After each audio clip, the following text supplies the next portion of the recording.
Viva Pedro Cisa Vieira, é um prazer voltar a tê-lo aqui no Guerra e Paz. Num dia com temos muito para falar. Vamos começar por estes dados que são bastante interessantes e que nos mostram que a opinião global sobre Israel tem vindo a piorar de forma consistente em diferentes países. O pior caso é da Turquia, mas, por exemplo, a Indonésia, a Austrália, a Itália e nos próprios Estados Unidos há outros indicadores que nos mostram que mesmo nos republicanos, junto dos mais jovens até. Como é que interpreta estes dados?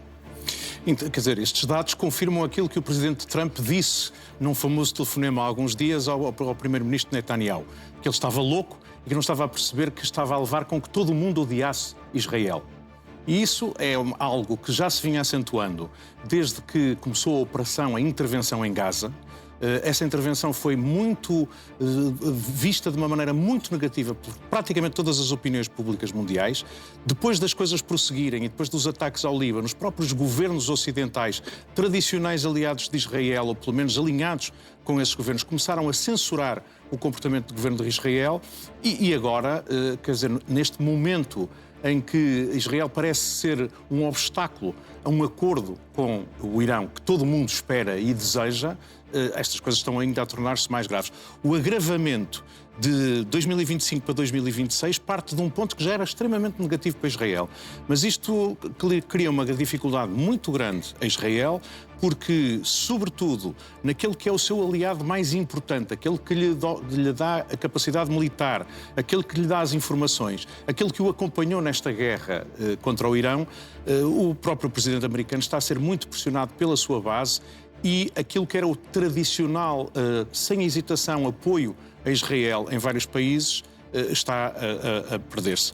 Eu também chamo a atenção para a Alemanha. A Alemanha esteve sempre alinhada com Israel, tradicionalmente, e mesmo nestes momentos muito difíceis tem mantido esse alinhamento. E isso provavelmente custou à Alemanha a eleição para o Conselho de Segurança, que Portugal venceu há poucos dias, e onde a Alemanha foi muito surpreendentemente derrotada. E a tal estratégia de Netanyahu de eternizar estado de guerra Israel, primeiro Gaza, agora Líbano, a tentativa de manter o Irão e claramente estar em divergência com Trump, que quer livrar-se da questão, pode ser um seguro de vida interno para Netanyahu do ponto de vista político, mas a nível externo será um isolamento. É uma fragilização do Estado de Israel. O Estado de Israel está, digamos assim, cercado por um conjunto de países que tradicionalmente, e uma opinião pública árabe, que tradicionalmente é muito hostil à existência do Estado de Israel, e por isso esse apoio internacional é crítico. Se Israel começa a alienar porque o primeiro-ministro precisa de manter o estado de guerra para, digamos assim, pensar que tem mais trunfos eleitorais nas eleições do outono, isso pode significar que Israel perde um dos seus principais ativos, que era a simpatia das opiniões públicas ocidentais e que lhe permitiu resistir ao longo de quase 80 anos de independência àquilo que foram as agressões dos Estados vizinhos.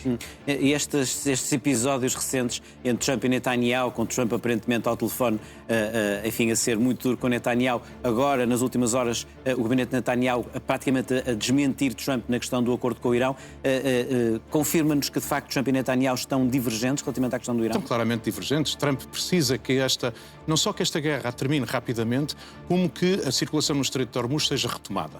Trump foi eleito com base em duas promessas, que não se esqueçam. Primeiro, que ele combateria a inflação que quando foi eleito estava já a decrescer e estava a níveis inferiores àqueles que neste momento se registram, e por outro lado, que não iria envolver os Estados Unidos em guerras em países distantes.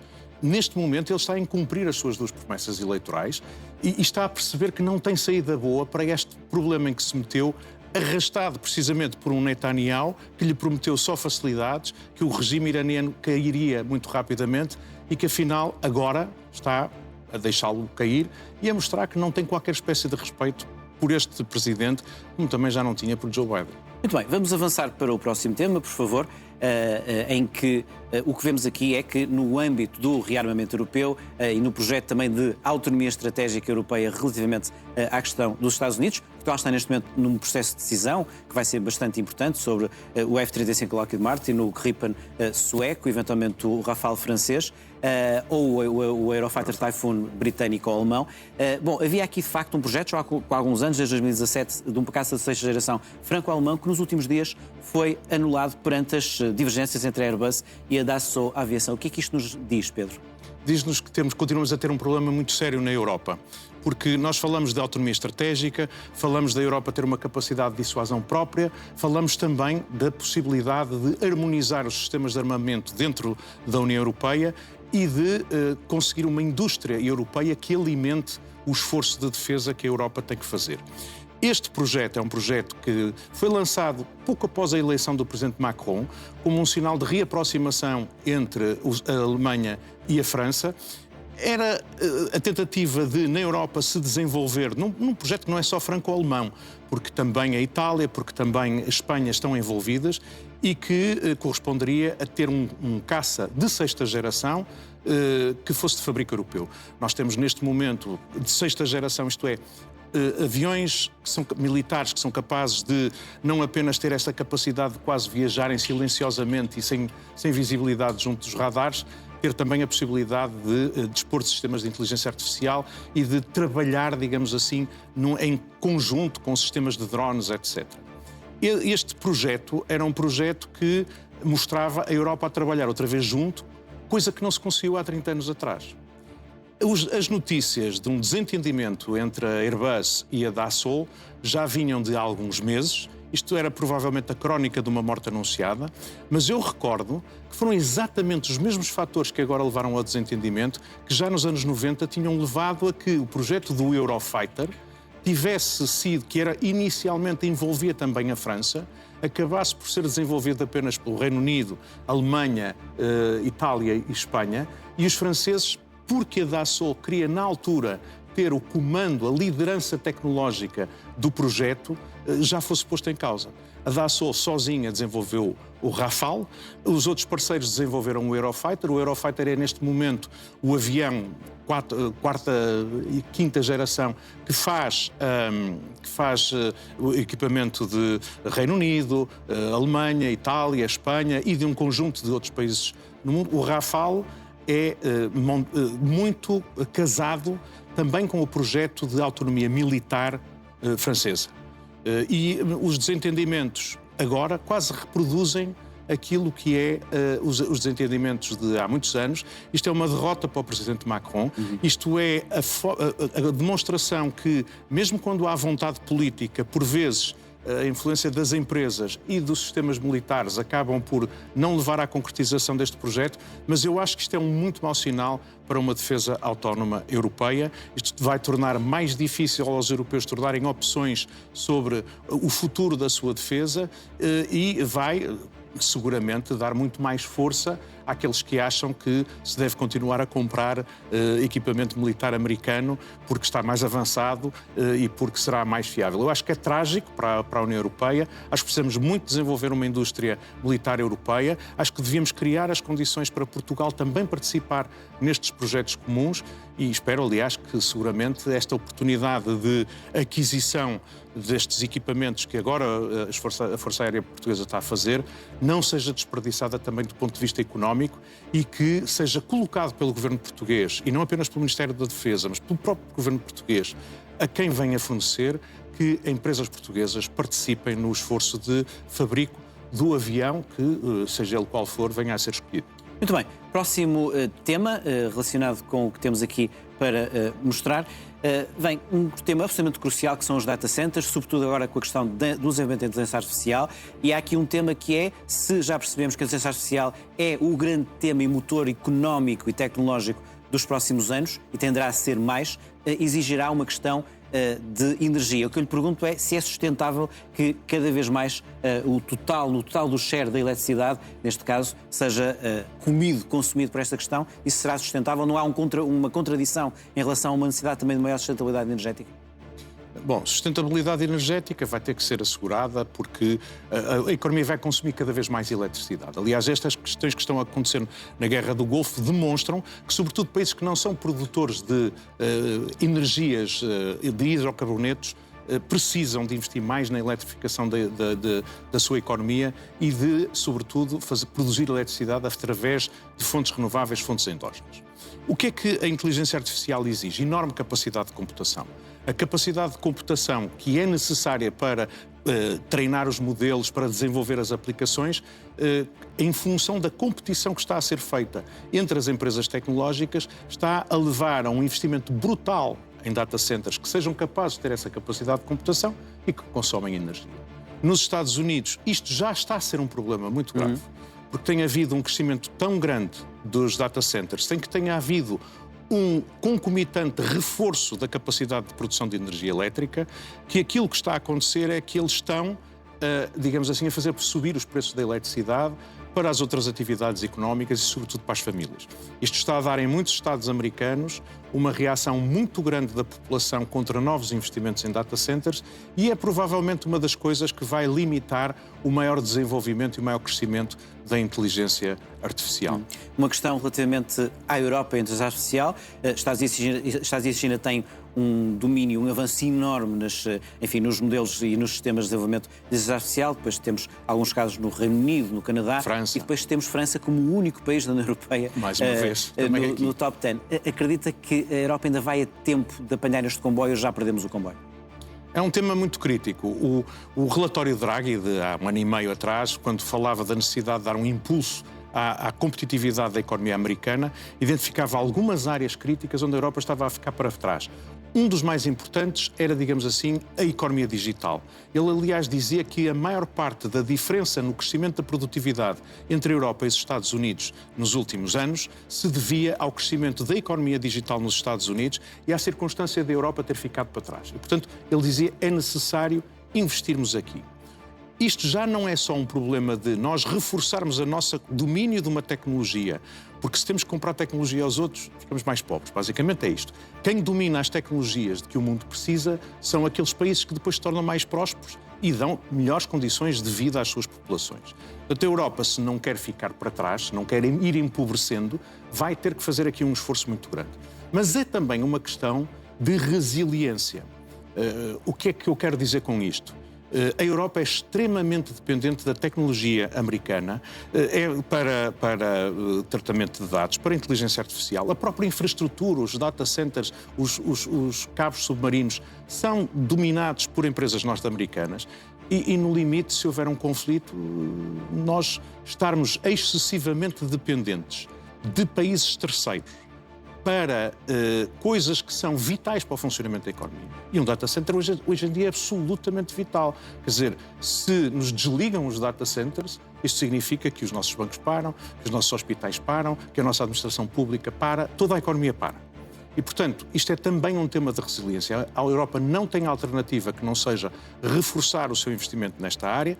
Era muito bom que nós conseguíssemos fazer isso em parceria com os americanos, mas em vários setores, nós estamos a ver que as condições de confiança para que houvesse verdadeiramente essa interdependência estão a degradar-se. Verdade. No entanto, houve recentemente um grande acordo da Amazon com países europeus. A França também está a fazer alguns acordos com a Amazon basicamente está a tentar, e outras empresas tecnológicas norte-americanas estão a dizer, nós percebemos que para os europeus o sítio onde estão os dados, a possibilidade de que os data centers sejam operados por pessoal local, que não haja possibilidade de transferência dos vossos dados para outras regiões. É importante e, portanto, estamos a desenvolver soluções que são exclusivamente europeias. Ainda assim, há um tema importante que tem que haver exigência de transferência de tecnologia, tem que haver a capacidade de empresas europeias conseguirem dominar, pelo menos, as aplicações de inteligência artificial. Não podemos passar à margem disto, porque senão, lá está, aquilo que fez a prosperidade da Europa nas últimas décadas. Por exemplo, todos os países queriam comprar carros europeus. Os carros podiam ser fabricados nos Estados Unidos, podiam ser fabricados na China, mas o valor acrescentado, o lucro dessa atividade ficava na Europa. Isso deu uma grande prosperidade aos países europeus. O que é que está a acontecer neste momento? As pessoas estão a comprar carros, mas já não são carros europeus. Onde está a crescer a procura é por veículos elétricos. Quem é que domina essa tecnologia? A China. E, portanto, o que eu quero chamar a atenção com isto é quem domina as tecnologias de que o mundo precisa é quem se apropria do valor que os consumidores estão disponíveis para pagar. E, portanto, se a Europa não domina as tecnologias de futuro, incluindo as tecnologias digitais, vai ter que pagar a outros, pagar o preço que eles quiserem e vai empobrecer relativamente e, se calhar, absolutamente. Muito bem. Vamos avançar para outro tema. Num dia em que houve decisões importantes do BCE, já lá vamos. Há aqui ainda um outro dado que tem a ver com a questão do comportamento dos mercados bolsistas, que é uma espécie de um dos mistérios dos últimos tempos, perante o quadro, o momento de volatilidade, de guerras, instabilidade geopolítica. Era suposto que não fosse um bom momento para os mercados e, no entanto, tem havido aí grandes resultados nos mercados bolsistas. Este mapa mostra uma coisa interessante, mostra que desde 71 o índice Standard & Poor's subiu muitíssimo mais do que o preço médio das casas nos Estados Unidos. O que é que isto nos diz? Bom, diz-nos duas coisas muito importantes. A primeira é que, normalmente, quando as coisas sobem assim, está a correr mal. Eu só mostro que quando houve crescimentos muito grandes no final dos anos 90, Olha. Depois rebentou. Rebentou a bolha. Quando depois tivemos outra... Crise financeira. Tudo isto são Então momentos em que vemos valorizações muito grandes dos ativos, normalmente muito alimentado por dívida. As pessoas endividam-se para comprar ações, para investir em títulos. E isto são valorizações muito significativas. Demasiado significativas. Demasiado significativas. Pedro, esta bolha vai ter que rebentar? Isso é uma questão... Claro, ninguém tem essa resposta, mas tendencialmente. Sabe. Mas tendencialmente isto é uma coisa que nos deveria levar a pensar. É preciso dizer-se o seguinte: grande parte desta valorização é feita à custa das empresas tecnológicas. Certo. As empresas americanas de outro setor cotadas nas bolsas americanas não estão a ter esta valorização. E uma grande parte deste crescimento pós-2020 tem a ver, sobretudo, com empresas associadas ao boom da inteligência artificial. Certo. Muitas destas empresas estão a auto-investir-se. Estão a investir umas nas outras. E é quem tem o dinheiro neste momento. É quem tem o dinheiro, é quem está a ser capaz de captar dinheiro para fazer investimentos. E muito disto vai depender se as empresas vão estar disponíveis para pagar pela inteligência artificial aquilo que o investimento que foi feito exige que paguem. O Sam Altman, soube-se agora, há poucos dias, fez uma referência à circunstância de que começa a haver uma dificuldade muito grande em os utilizadores pagarem os custos da utilização de inteligência artificial. É como se até agora as empresas não estivessem a cobrar aos utilizadores o custo verdadeiro da intensidade de recursos que tem que se utilizar para fazer aquilo. Os investimentos em data centers, o desenvolvimento, o treino dos modelos, etc., exige capacidade de computação. E estas empresas não estão a cobrar. Nós temos ainda acesso a um chat GPT gratuito ou a um cloud gratuito. O que vai acontecer é que estas empresas vão ter que começar a cobrar por isto.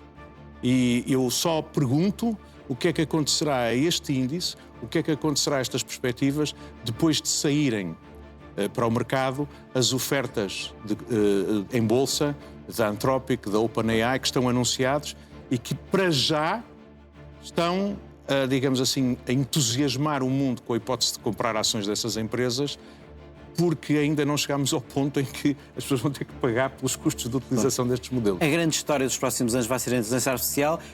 Para as coisas melhores, esperemos que não para um Sim, grande eu acho que há aqui dois trágico, temas que vão ser importantes, que é precisamente a utilização da inteligência artificial vai estar muito condicionada quer pelas questões de consumo de recursos e particularmente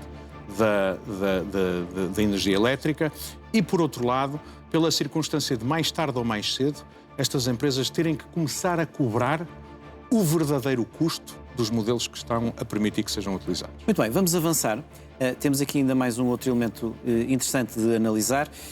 Obviamente, a questão da inflação. E eu faço questão, juro que não é nenhuma obsessão, eu acho que uma boa parte do que se passou ontem e hoje relativamente à questão do Irão, sim, e este apocalipse entre a destruição total e o grande acordo, e nenhuma das coisas aconteceu, tem a ver com os dados de ontem que saíram da inflação, que são péssimos para os Estados Unidos, um aumento agora para 4,2% da inflação, e alguém que faz uma campanha a prometer baixar a inflação dos 2%. Ora, perante isso, ontem, questionado, Trump disse que não havia problema nenhum e que amava a inflação, e portanto é um presidente dos Estados Unidos que basicamente goza com os seus concidadãos. O problema é que muitos milhões deles, não sei se nem sequer percebem ou se aceitam, a verdade é que é essa. A verdade, Pedro, é que os Estados Unidos estão com a inflação mais alta dos últimos 3 anos. E o que é que isto nos diz? Há aqui um outro dado que este gráfico não mostra, mas que posso dizer, e que ontem o Robert Reich mostrou muito bem. Neste mesmo espaço, neste momento, os salários estão a subir 3,4%. E, portanto, neste momento, passa-se nos Estados Unidos em que os salários estão, em média, quase um ponto abaixo do que é a inflação, o que não é nada normal nos Estados Unidos. São duas coisas importantes. Primeiro, sobre o presidente Trump. Trump foi eleito mais ou menos aqui, em outubro de 2024. A inflação estava nos 2 e qualquer coisa por cento. E ele apresentou-se às eleições a dizer que o Joe Biden é um incompetente, não sabe lidar com a inflação. Eu vou ser capaz de lidar com a inflação. A inflação que tinha havido nos anos 2021, 2022, tinha a ver um pouco com o crescimento muito grande da procura logo após a reabertura da Covid. Não havia, digamos assim, bens suficientes para satisfazer aquela procura. Os preços foram subindo e depois a guerra da Rússia. A guerra da Rússia contra a Ucrânia, também com o aperto nos mercados energéticos que houve, fez alimentar um processo inflacionista que já vinha de trás. E o que é que acontece? Acontece que esta é uma inflação que ele disse que ia controlar, que não regressaria, e é uma inflação que, é claro para toda a gente e para o eleitor médio americano, tem a ver com a guerra em que Trump meteu os Estados Unidos. Portanto, isto para ele é obviamente um problema político muito grande, isto põe em causa a credibilidade dos principais argumentos que ele colocava e vai ter uma consequência também para ele muito indesejada, que é, muito provavelmente, ao contrário do que era o desejo dele, a Reserva Federal não vai poder baixar os juros, pelo contrário, vai provavelmente ter que os subir. Sobre a questão dos salários, isso leva a um enorme descontentamento, mas é assim, já no anterior processo inflacionista, aquilo que nós tivemos são, primeiro sobem os preços, e os salários ficam para trás e as pessoas perdem poder de compra. E depois, os salários sobem mais do que os preços, e isso significa que continuam a alimentar um processo inflacionista. Portanto, neste momento é normal que os salários cresçam menos do que a inflação, não vai continuar assim sempre, mas é um problema muito grande para a economia americana e é um problema político para o presidente Trump. E é um problema para o mundo. Nós também agora vamos passar pelo mesmo. Tenho que lhe perguntar, estamos num dia em que o BCE anuncia um aumento de 0,25 nas taxas de juro, com a senhora Lagarde a falar numa inflação que pode chegar a 3% na zona euro e com um crescimento ténue de 0,8%. É um cenário preocupante para a Europa? É um cenário preocupante, obviamente. Eu acho que desta vez o BCE quis reagir mais cedo na curva ascendente dos preços do que tinha reagido em 21 e 22. Para a inflação na Europa começou a subir logo ali na segunda metade de 2021. Nós já tivemos um crescimento muito grande dos preços. Quando chegámos à guerra da Rússia, em fevereiro de 22, já a inflação ia talvez nos 3%, 4%, e depois então disparou para 8% no final do primeiro semestre de 2022. Só nessa altura é que o BCE subiu as taxas de juros para 0%. E depois teve que ir atrás, porque a inflação chegou em Portugal a mais de 10% naqueles anos de 2022. Portanto, eu acho que o BCE está a querer antecipar-se e, digamos assim, controlar a massa monetária em circulação, contrair a procura antes de que isto fuja do controle e voltemos aos 10%. Mas vai ser muito difícil. As projeções que o BCE, o FMI, o Banco de Portugal fazem para o crescimento da economia e para a inflação têm muito a ver com um cenário que assumia que a circulação no Estreito de Hormuz fosse reposta neste primeiro semestre. E isto provavelmente não vai acontecer, e mesmo que aconteça, há muita gente que diz que vamos chegar provavelmente ao outono e vai começar a faltar petróleo. Até o momento nós tivemos um problema de crescimento do preço do petróleo, mas tirando alguns casos pontuais na Ásia, não tem faltado produtos energéticos. Mas se de facto não se retoma rapidamente a circulação, já não vai haver mais reservas estratégicas que os países possam mobilizar para alimentar a procura. Os navios todos que estavam em circulação com petróleo nas últimas semanas já desembarcaram tudo. Portanto, nós podemos ter um problema, se isto não for rapidamente reposto, de começar o petróleo mesmo a ter um crescimento muito significativo do seu preço. Alguns especialistas dizem que se isto não se resolve rapidamente, para que, digamos assim, a procura seja moderada em função da falta de petróleo, os preços vão ter que subir para o dobro daquilo que eram antes do início da guerra. Estamos a falar de valores de 150 a 160 dólares. Isso significa um problema grande do ponto de vista económico e provavelmente até, mais do que uma inflação, temos que nos começar a preocupar com uma contração da procura. Isso também é um problema que o BCE e as autoridades e o próprio governo português têm que se preocupar. Muito bem, e para finalizar, vamos perceber algo que se calhar até nos pode surpreender.